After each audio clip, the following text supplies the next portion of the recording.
while since I've done a video, and with it being off season and all, I figure many people are riding inside, which I honestly do on a regular basis just for regular training.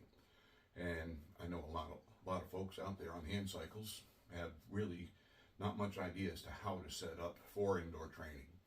So I'm going to go over here a little bit, steps with setting up my hand cycle on the trainer that I use, and I'm also going to discuss some other trainers that are out there and available. Now I use a wheel-on trainer, so the first thing you're going to have to do is to change out the existing axle you have on your bike for the axle that is designed for the indoor trainer. Each trainer will come with one of these, so don't worry about going out and buying one for extra. With the quick release axle, it's a simple matter of flipping the lever up, then going onto the other side to unscrew it. This is the bolt that you have to the nut that you have to unscrew. Just simply turn it counterclockwise. And once you have it off, be prepared, because on the other side there is a small spring. And as you see here, this is where the axle has been removed, the spring and the bolt. And remember, when you're not to lose these parts, they are small, the spring will bounce around. And when it's time to put it back together again, you want to put it on so that the smaller end of the spring is facing in. This next step is also very simple. You simply pull your road axle out and take the trainer axle and slide it in. It's as simple as that. And on the other side, as I said before, put the spring on, which is this narrow end in, and then put the bolt on, and then you screw it on. Now I like to put my axle in the lock position as I tighten down the bolt on this side. And then once I have this side secure, nice and snug, then I will unlock it and snug up this side again until the lever is finger tight.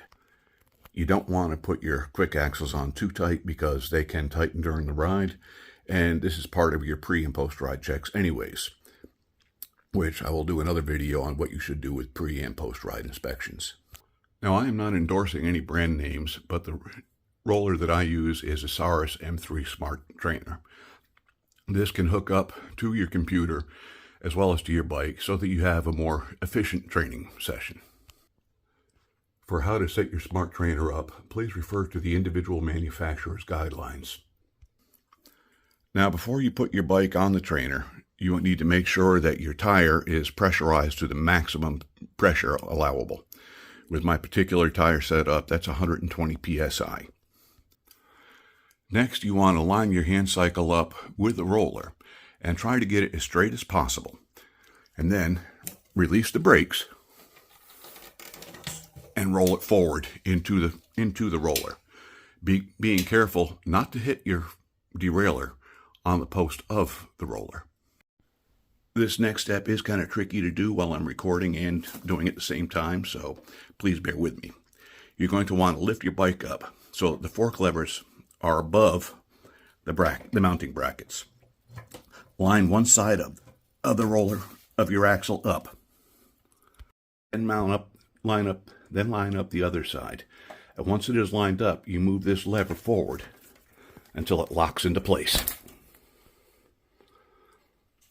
And your tire should roll smoothly. The next step on this particular roller is to adjust your tensioning wheel, which is down here. You spin it until it clicks. And it's going to be very hard. You're going to be surprised at how much pressure you need to put on it.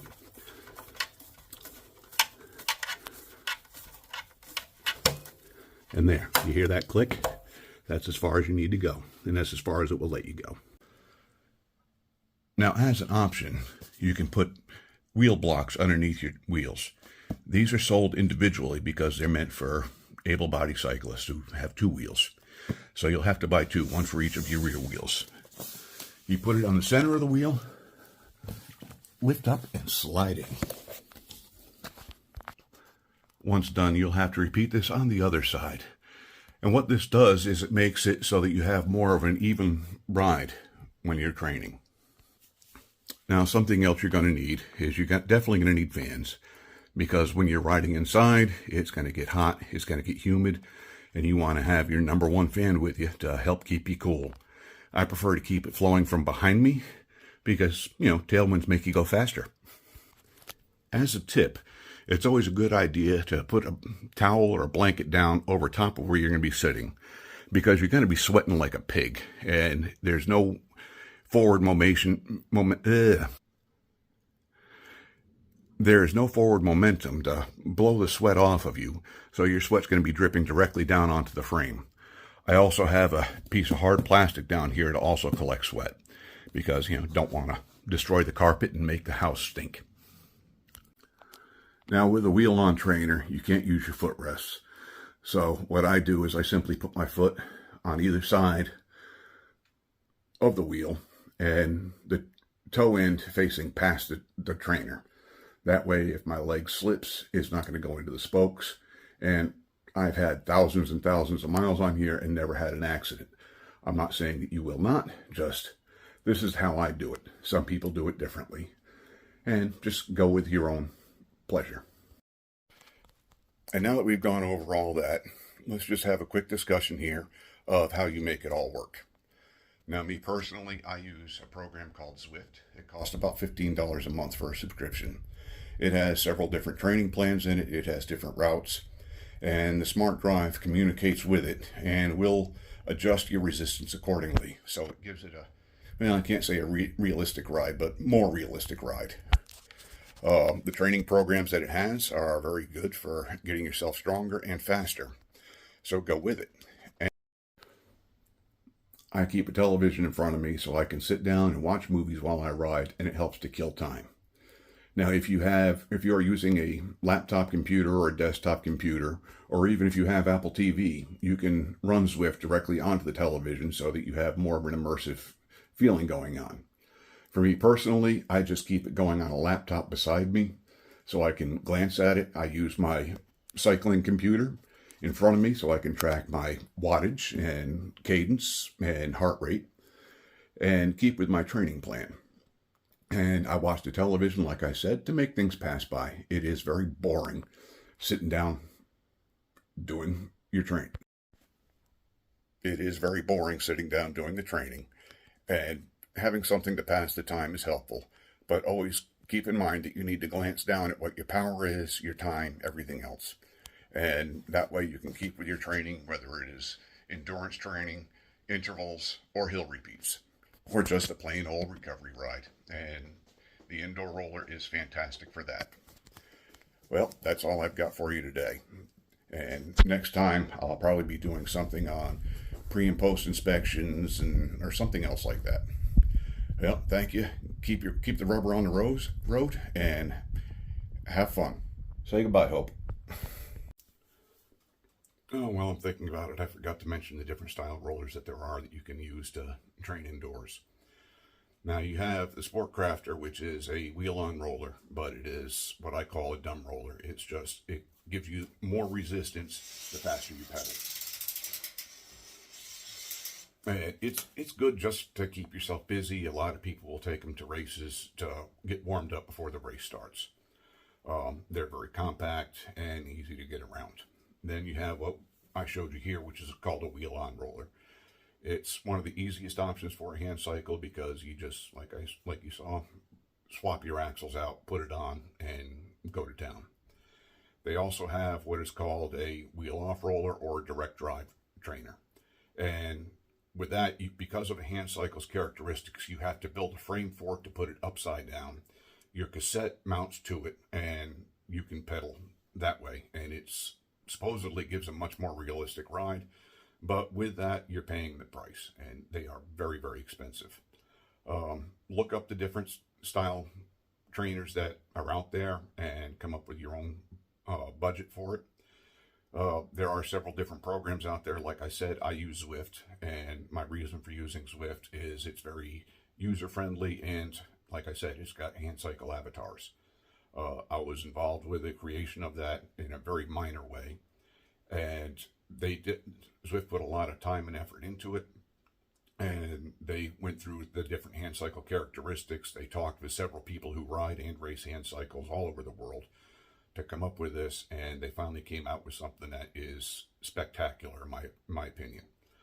So look into that. Look into the various other training programs that are out there. There's definitely more than one, and each one is catered to different people's preferences. There's one out there that has actual routes, and it has GoPro footage of the different routes, which that's kind of neat. I haven't really looked much more into that yet, but you know, there's so many out there to use. Do your own research, figure out what's going to work best for you. Same thing with your trainers. Do your research on that, see what works best with you. Now, if you are using the Sportcrafter wheel-on trainer, the smart one, you're going to have yourself a power meter. You're going to have a speed sensor. You're going to have a cadence sensor. All these things just to make it work. The smart trainer is not much difference in price than the Sportcrafter, and you have a whole lot more options. It's easier to work with. All you need is the smart trainer. You don't need all the other sensors and gadgets. But that's all for today. I hope to one day do some more videos here on some of the basics. I need to redo the tire change video. I'm going to be doing videos on pre and post inspections, what you need when you're getting ready to ride, things that you put on your toolkit, different things that people do to make the riding more convenient. This being one of them, which I think I've got a video out there already, is it's a hydration system is all it is. But there's so many different things out there for hand cycles, and there's not much along the lines of resources to help you figure things out. Advanced riders, this is all, going to be stupid for them, but if you're beginning into it, if you're new to it, this is going to be very, very good for you. Look at some of my videos and you'll see different how-to videos with the hand cycles. I'm also working on doing a complete log of all the different trails that we have here in the San Antonio area. I'm also working on doing videos of all the marathons that I do. Right now I just have Detroit Marathon and part of the Houston Marathon. I had a malfunction with the camera, so next year I'll redo that video and make sure it's better.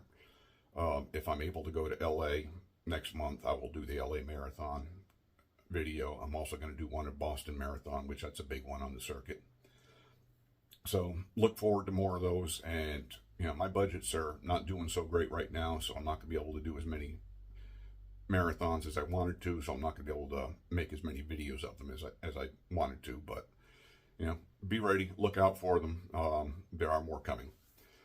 Well, stay safe, keep the rubber on the road, and most importantly, have fun.